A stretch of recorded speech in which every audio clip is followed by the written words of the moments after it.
బంగ్లాదేశ్ ఒకప్పుడు భాష కోసం పాకిస్తాన్తో పోరాడి ప్రత్యేక దేశంగా అవతరించిన గడ్డ. ఎన్నో త్యాగాలు, రక్తపాతం తర్వాత లౌకిక రాజ్యంగా ఏర్పడిన దేశం. కానీ ఇప్పుడు అదే బంగ్లాదేశ్లో మత చిచ్చు రాజేస్తోంది. మతపరమైన ఉద్రిక్తతలు రోజు రోజుకు పెరుగుతున్నాయి. ఢాకా వీధుల్లో వేలాది మంది హిందువులు చేతుల్లో జ్యోతులు పట్టుకొని జై శ్రీరామ్ అంటూ నినాదాలు చేస్తున్న దృశ్యాలు దేశవ్యాప్తంగా కలకలం రేపుతున్నాయి. ఒకప్పుడు ప్రశాంతంగా కనిపించిన బంగ్లాదేశ్ నగరాలు ఇప్పుడు నిరసనలకు, ఆందోళనకు కేంద్రాలుగా మారాయి. ఇది కేవలం ఒక మత ఘర్షణ కాదు, ఇది మైనారిటీల భద్రతకు సంబంధించిన, వారి హక్కులకు సంబంధించిన ఒక పెద్ద చర్చకు దారితీస్తుంది. ఈ మొత్తం పరిణామం వెనుక అసలు కారణాలేంటి? ఒక రాముడి ఫోటోని అవమానించారన్న ఆరోపణలు దేశవ్యాప్తంగా ఉద్యమానికి ఎలా దారితీశాయి? నిర్మాణంలో ఉన్న ఒక భారీ రామ విగ్రహం ఎందుకు ఇంతటి వివాదానికి కేంద్ర బిందువైంది? ఈ ప్రశ్నలకు సమాధానాలు తెలుసుకునే ప్రయత్నం చేద్దాం పదండి.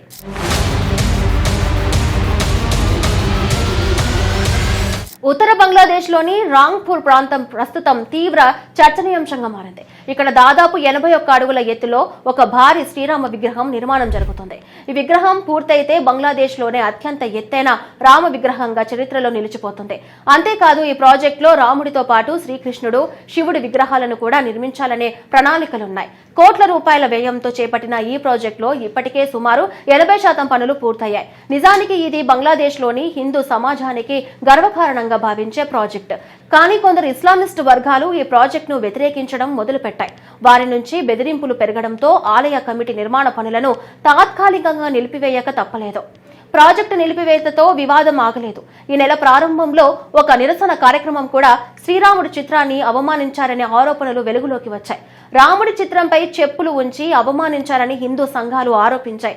ఈ ఘటన హిందూ సమాజంలో తీవ్ర ఆగ్రహానికి కారణమైంది. ఫిర్యాదులు నమోదైనప్పటికీ ఇప్పటి వరకు ఎవరిని అరెస్టు చేయకపోవడం నిరసనకారుల ఆగ్రహాన్ని మరింత పెంచింది. ఈ కారణంగానే ఢాకాలోని షాంగ్బాంగ్ కూడలిలో భారీ ర్యాలీలు జరిగాయి. వేలాది మంది హిందువులు వీధుల్లోకి వచ్చి న్యాయం కోరారు. బాధ్యులను వెంటనే అరెస్టు చేయాలని ప్రభుత్వానికి గడువు కూడా విధించారు.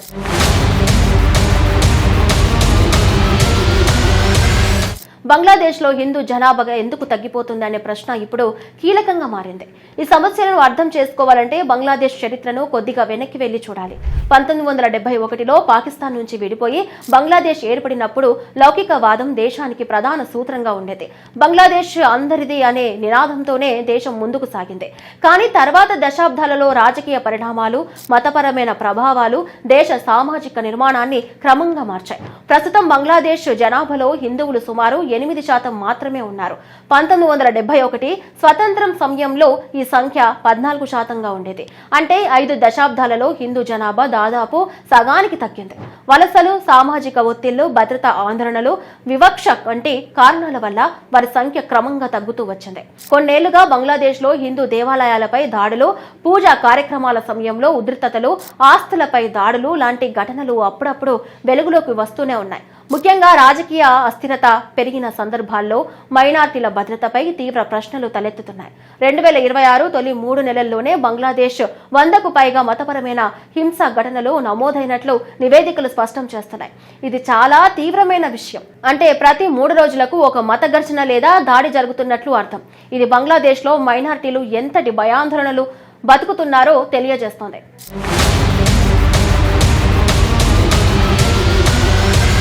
ఇప్పుడు జరుగుతున్న ఈ నిరసనలు కేవలం ఒక దేవుడి ఫోటోను అవమానించారనే అంశం చుట్టూ మాత్రమే తిరగడం లేదు. ఇది అంతకంటే చాలా పెద్ద విషయం. తమ మత స్వేచ్ఛ, మత గుర్తింపు, తమ భద్రతకు సంబంధించిన పెద్ద ప్రశ్నను కూడా హిందూ సంఘాలు తలెత్తుతున్నాయి. మాకు జీవించే హక్కు లేదా? మా మత స్వేచ్ఛను ఎందుకు అడ్డుకుంటున్నారు? మా దేవాలయాలపై దాడులు ఎందుకు జరుగుతున్నాయి అంటూ హిందువులు ప్రశ్నిస్తున్నారు. మరోవైపు ప్రభుత్వం మాత్రం ప్రతి పౌరుడికి తమ మతాన్ని ఆచరించే హక్కు ఉందని చెబుతోంది. బంగ్లాదేశ్ అందరిది అనేది సందేశాన్ని నాయకత్వం పలుమార్లు స్పష్టం చేస్తుంది. అయితే వాస్తవంలో పరిస్థితులు మాత్రం అందుకు విరుద్ధంగా కనిపిస్తున్నాయి. ఒకవైపు సామాజిక సామరస్యాన్ని కాపాడుకోవాలనే పేరుతో రామ విగ్రహ నిర్మాణాన్ని నిలిపివేయాల్సి వస్తే, మరోవైపు తమ మతపరమైన హక్కులు దెబ్బతింటున్నాయనే భావన మైనారిటీలో పెరుగుతుంది. ఇది ఒక సంక్లిష్టమైన సమస్య. ప్రభుత్వం సామరస్యాన్ని కాపాడాలని అనుకుంటున్నప్పటికీ మైనారిటీల భద్రతకు మాత్రం భరోసా ఇవ్వలేకపోయింది. దీనివల్ల వారిలో భయం పెరుగుతున్నాయి. బంగ్లాదేశ్లో రామ విగ్రహ నిర్మాణం వివాదం శ్రీరాముడి చిత్ర పవిత్రతకు భంగం కలిగించారనే ఆరోపణలు కేవలం మతపరమైన అంశాలను మాత్రమే కాదు, దీని వెనుక లోతైన సామాజిక రాజకీయ కోణాలు ఉన్నాయి. ముఖ్యంగా ఎన్నికల సమయంలో లేదా రాజకీయ అస్థిరత ఉన్నప్పుడు ఇలాంటి మతపరమైన ఘర్షణలు పెరగడం మనం గమనించవచ్చు. ఇవి రాజకీయ లబ్ధి కోసమా లేదా సామాజిక విభజనను సృష్టించడానికా ఉపయోగపడుతున్నాయనే ఆరోపణలు కూడా ఉన్నాయి. బంగ్లాదేశ్ అవతరణ స్ఫూర్తి లౌకికవాదం అయితే ఇప్పుడు మతపరమైన విభజనలు ఎందుకు పెరుగుతున్నాయి అనే ప్రశ్న చాలా మందిని వేధిస్తోంది. కొన్ని వర్గాల ప్రజలు మతపరమైన ఉన్మాదాన్ని రెచ్చగొట్టి తమ రాజకీయ ఎజెండాలను ముందుకు తీసుకెళ్లే ప్రయత్నం చేస్తున్నారని విశ్లేషకులు అభిప్రాయపడుతున్నారు. హిందూ దేవాలయాలపై దాడులు, వారి ఆస్తులపై అక్రమాలు, మత ఘర్షణలు ఇవన్నీ బంగ్లాదేశ్లో హిందువుల వలసలకు దారితీస్తున్నాయి. ఇది కేవలం ఒక దేవుడి విగ్రహమా లేదా ఫోటోకు సంబంధించిన సమస్య కాదు. ఇది బంగ్లాదేశ్ రాజ్యాంగం కల్పించిన మత స్వేచ్ఛ, సమానత్వ హక్కులకు సంబంధించిన విషయం. మైనార్టీల భద్రతను కాపాడటం ప్రభుత్వ ప్రాథమిక బాధ్యత. కానీ ఆ బాధ్యతను బంగ్లాదేశ్ ప్రభుత్వం ఎంతవరకు నిర్వర్తిస్తుందనేది ప్రశ్నార్థకంగా మారింది. ఈ పరిస్థితులు బంగ్లాదేశ్ లో మత సామరస్యాన్ని దెబ్బతీస్తున్నాయి, దేశ ప్రతిష్టను కూడా ప్రభావితం చేస్తున్నాయి.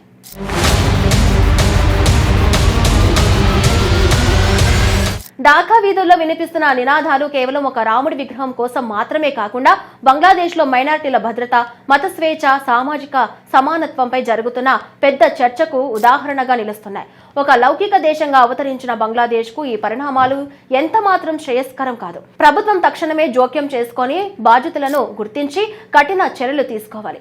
మైనార్టీలకు భద్రతపై భరోసా కల్పించాలి. అప్పుడే బంగ్లాదేశ్ నిజమైన లౌకిక దేశంగా నిలబడుతుంది. ఈ సమస్యకు ఒక శాశ్వత పరిష్కారం దొరికే వరకు ఉద్రిక్తతలు కొనసాగే అవకాశం ఉంది.